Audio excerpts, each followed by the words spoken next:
Good day guys. Muling nagbabalik tayo mula sa ating stock loft. Andito yung mga future breeders natin. So, ayan nga sila, yung mga anak ng mga ibon natin na mostly may lipad na may infusion ng iba nating breeder na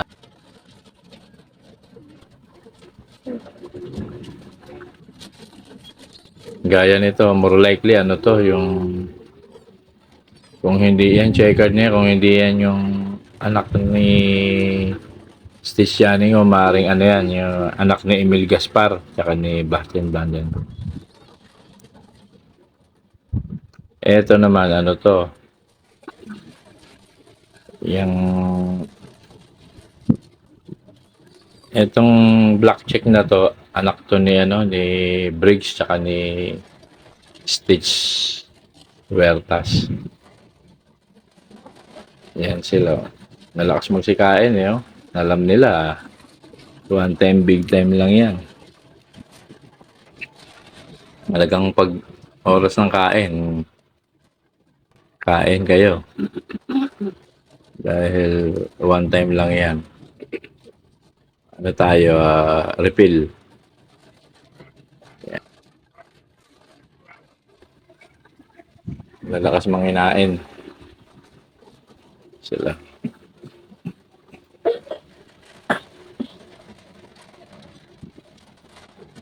Nakakatawa din to mga ibon na to. Alam mo, mga nakapass forward eh. Ang lilikot, kangkarot. Yan ang nagagawa ng ano, one day, one eat.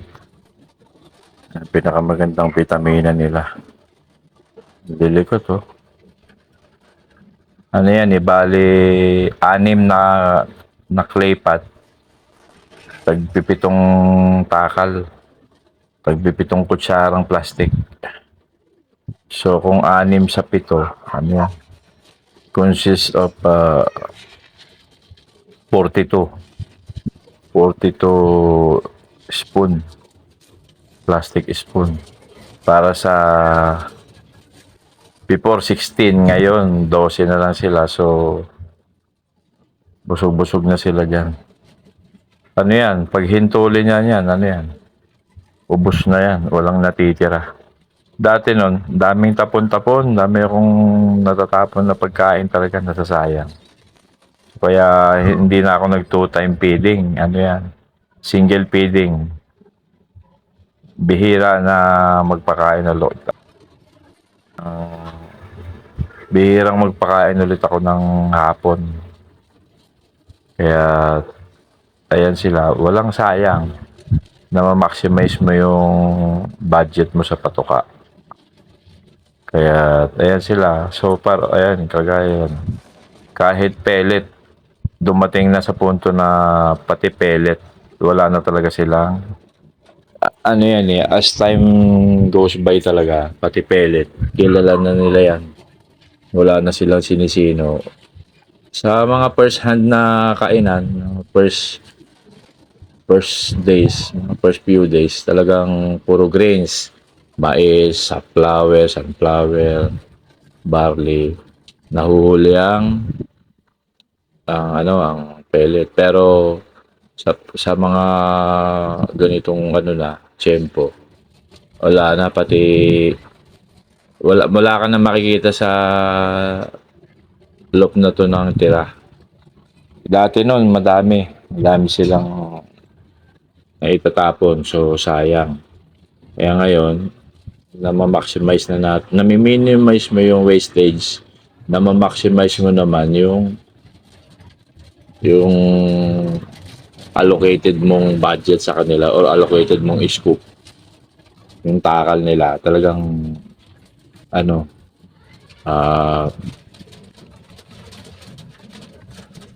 talagang nauubos nila. Kahit dun sa may mga naka-isolate akong mga breeder na cock dun sa mga double cages, solo sila doon.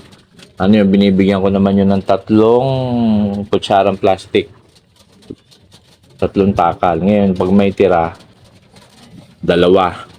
Ngayon, pag may nakita ko maraming tapon, isa. At pag sinuwerte-swerte sila, talagang wala silang kain, tubig lang na may probiotic. Kaya, ayan, ang ganda ang outcome. Kaya nga pag na-master ko yung ganito, kahit sa karera, magagamit mo na eh.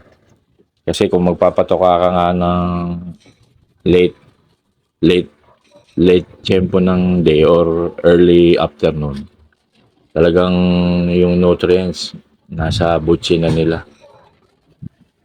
Itong tatlo na to, dalawang blue bar, isang black check. Ito nga pala yung offspring na to ni Blue 808 cross kay Black Check 303. Ayan silang tatlo. Ayan, bird pa rin. Yung isang blue bar dyan, yung malinis sa pagka blue bar, medyo mas naunang clutch yan. First clutch, second clutch yung blue bar tsaka black check. Naghati sila. Kasi ang dam nila, ano eh, black check, si Black Check 303. Blue bar naman yung sire. Ayan yan sila, tatlo. Kung magiging hen yung tatlo na yan, gandang breeder yan in future. Yan sila. Actually, yung isa niyan, yung isang dirty blue bar na kay Kuya Dongski. Inakuha ni Kuya Dongski. Yung kapatid nung first clutch. Yung blue bar na nasa dulo. Ngayon, ito namang last clutch nila. Ayan, yung black check, yung velvet, tsaka yung blue bar. So, may tatlong direct offspring si blue bar. Blue 808. Tapos ni Black Check 303. Yan sila. Ang ganda ng katawan nila, bilog. Kapag oras ng kain, kain talaga sila.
Kamukhang kamukha tong dalawa na to. Pati yung mga parents nila, kamukhang kamukha ni Perol 102, yung third third placer ko ng Matnog 2. Yan, kamukhang kamukha sila. Pati yung nanay tatay nila kasi inbreed nga to eh.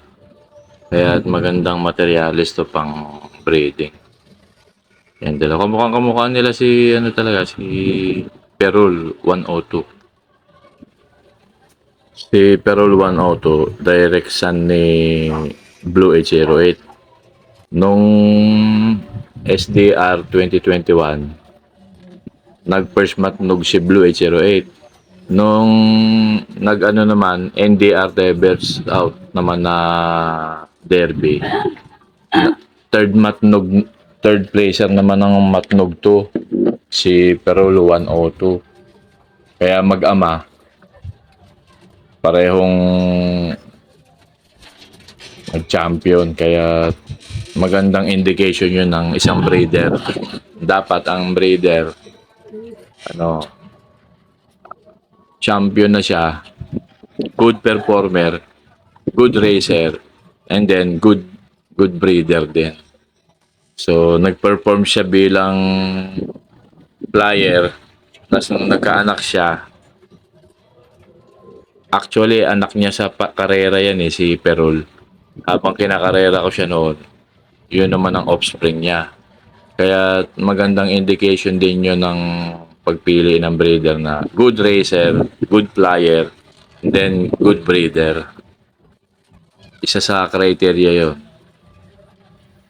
Ito naman guys yung composition ng bloodline ni Perol 102. Yan. Ang grand sire niya, Jansen. Ang grand dam niya, inbreed Beckert / line breed John Arden.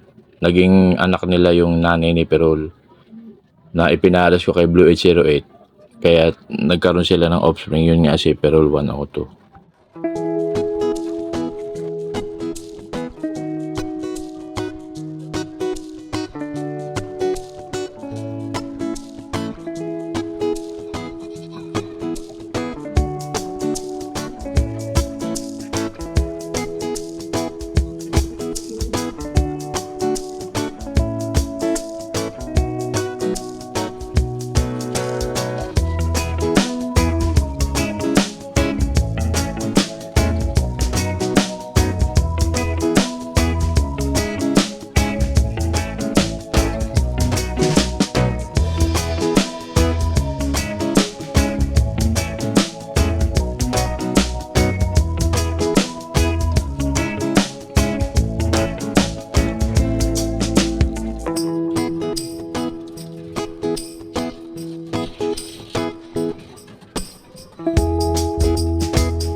Yung dalawang young bird na to, kapatid to ni Blackcheck 303.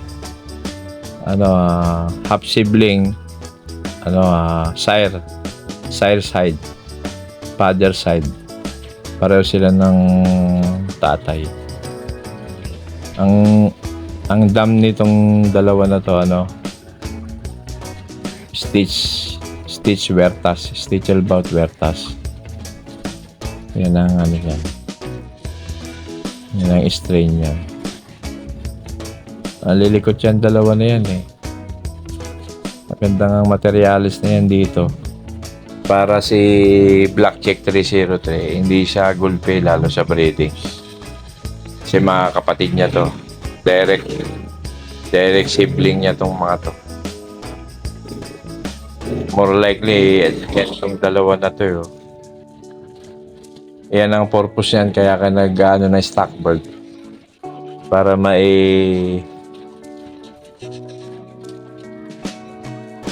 mai-reproduce mo yung lahi ng mga ibon mo, na lalo na yung mga may lipad, para in the future na maintain mo yung bloodline sa loof mo. Kaya darating ang panahon, correlated na sila lahat. Magkakaroon ka na ng family of racers. Dahil yung mga breeder mo na ano mo na-establish mo na. Ang mangyayari na lang yan, ang baseline mo maintain. Magkakaroon ka na lang ng infusion. Pag may gusto kang lahing gustong ipasok sa linyada mo. Kasi yan ang isang pansir eh. Una, maglipad ka. And then, pag nasubok mo, nakadulo or nag-champion, yun ang ipoproduce mo. Yun ang i-maintain mo, baseline sa loob mo. And then, magkakaroon ka na lang ng infusion para i-upgrade mo yung bloodline na hawak mo.